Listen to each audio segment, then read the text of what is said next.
Namanganning olmasi anor bordir ey. Ko'nglimni band etgan o'shal dudor ey. Nargiza, bekorga bunaqa qo'shiqlar aytilmaganda.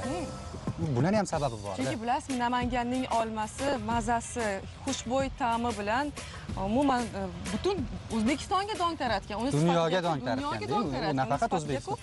Gap bo'lishi mumkin emas. Xuddi shunday. So'nggi yillarda Namanganda nafaqat olma yetishtirilyapti, balki o'rik ham keng yetishtirilyapti. Ayniqsa Subxon, Mirsanjali, isfarak kabi turlari keng yetishtirilyapti. Bu turlar ko'plab yetishtirilayotganining sababi esa ular uzoq muddat saqlanish va yuqori hosil berish xususiyatiga ega ekan. To'g'ri aytasiz. Hamkasbimiz Dilnoza Berdiyeva eksportga chiqarilayotgan o'riklar to'g'risida qiziqarli ma'lumotlar tayyorlaganlar. Birgalikda lavhani tomosha qilamiz. Mana bu olmalar sizga. Rahmat. Tomosha qilamiz lavha.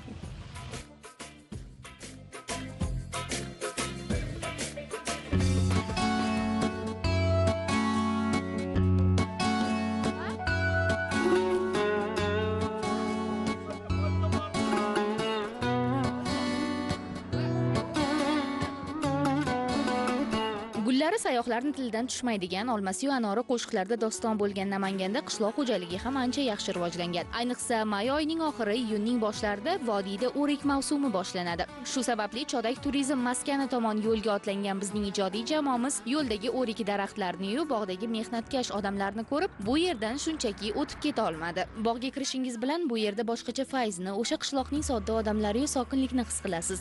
Mevalarni chirigidan ajratib eksport uchun tayyorlayotgan ayollar, daraxtdan o'rikni ehtiyotkorlik bilan terayotgan bog'bon va bolalar. Hattoki burchakdagi Moskvich avtomobili ham bu yerga o'zgacha atmosfera bag'ishlaydi. Demak, biz bugun Namangan olmalari haqida emas, balki Namanganning o'riklari haqida gaplashamiz.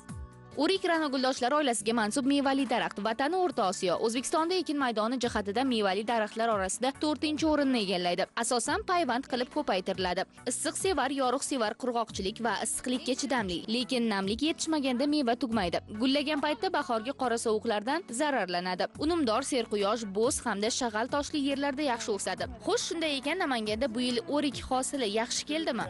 Bu yil har yilga qaraganda zo'r hosillar. Nimani hisobiga zo'r? Bu ob-havoni hamma yog'i sharoitga qarab, biz iqlimiz shunga to'g'ri kelganiga hosillar yaxshi. Mana dovcha deymiz-ku, g'o'ra deylarkan. G'o'ra sifatida ham sotildimi o'riklar? Sotildi. O'roq hisobida ham. Endi misol bitta bog'dan sotgan odam 200 kilo, 300 kilo sotgan odam ko'p sotgani 1 tonnagacha sotdi. Ko'p sotganligidan hosil mo'l bo'lganligidan. To'g'risini aytsam, men o'riklar haqida deyarli umuman ma'lumot bilmasdim ekan. Bu yerga kelib bog'bonlardan undan ortiq o'rik navlari haqida bilib oldim. Shalaq o'rik, oq o'riklar bor ekan va biz bugun hozir bog'bon bilan suhbatlashamiz. Assalomu alaykum, salomatmisiz? Xormang. Sizni ovora qilmayapmizmi? Rosa ham yaxshi. Hozir o'riklar pishgan payti. Bu bog'imiz rosa ham serob. Bu bog'dan chiqqan daromadlarga farzandlar boqyapmiz. Beydan o'tkazib xorij davlatlarga jo'natamiz. Oilaviy bog'bonmiz, shu yerda yashaymiz. Mol qo'y ham yog'imiz bor. Shu yerdan o'tkazib. Eng qiziq savol, o'zingizga yoqadigan eng shirin o'rik qaysi? Shalaq o'rikda, hozir rosa pishgan payti shalaq o'rik deb o'ylayman. Haqiqatan ham juda ham chiroyli, chinakam vodiy muhiti. Hozir mana o'rikka yetib keldik. Birgalikda teramiz. Qarang, hamma joy kaftdek ko'rinar ekan bu yerdan. Bu dehqonimiz aytishlaricha eng shirin o'rik ekan bog'dagi. Gap isboti bilan tatib ko'ramiz hozir. Haqiqatan ham asalga o'xshaydi. Juda ham shirin. Ayni paytda mamlakatimizning deyarli barcha hududlarida o'rikning 18 navi yetishtiriladi. Yurtimizda yetishtirilayotgan o'rik mahsuloti bugungi kunda Ozarbayjon, Belarus Respublikasi, Germaniya, Gruziya, Qozog'iston, Qirg'iziston, Latviya, Litva, Birlashgan Arab Amirliklari, Ummon, Rossiya, Turkmaniston kabi mamlakatlarga eksport qilinmoqda. Statistik ma'lumotlarga ko'ra, O'zbekiston 2024-yilning yanvar-noyabr oylarida 64,8 ming tonna o'rik eksport qilgan. Bu eksportning umumiy qiymati 62,2 million AQSh dollarini tashkil etgan. Xaridor. Xaridormiz. Buyurtmachi. Ha, buyurtmachi. Shuni passiyani tayyorlab beramiz. Rossiyaga olib ketadi yerlar. Rossiyaga olib ketadi. Hozir asosan Rossiyaga. Asosan Rossiyaga.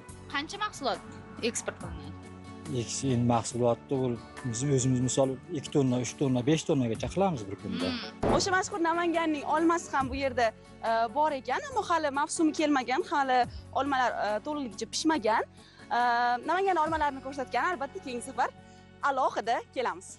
Ana shunday, siz Namanganning olmalari haqida bilgansiz, ammo o'riklari haqida buncha ma'lumotni eshitmagansiz. Endi vodiyga yo'lingiz tushib qolsa, albatta Namanganni o'rik bog'larini chetlab o'tmang.